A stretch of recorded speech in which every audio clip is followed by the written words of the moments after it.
ដំណឹងល្អអាមេរិកកម្ពុជាឈានដល់កិច្ចព្រមព្រៀងបើកចំហជើងមេឃបង្កើនកិច្ចសហប្រតិបត្តិការគ្រប់វិស័យបន្ទាប់ពីកិច្ចចរចារយៈពេល12ឆ្នាំ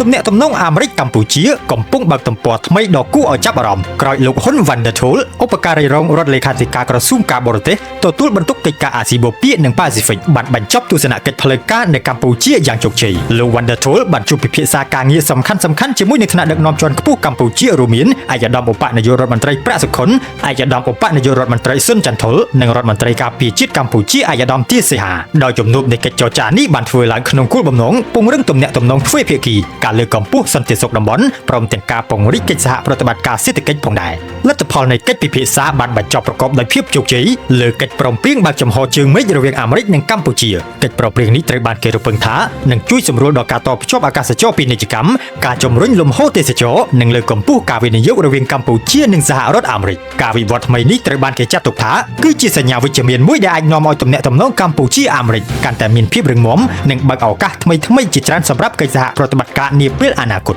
នេះបើយោងតាមការចុះផ្សាយរបស់កាសែតអន្តរជាតិ Asian Speak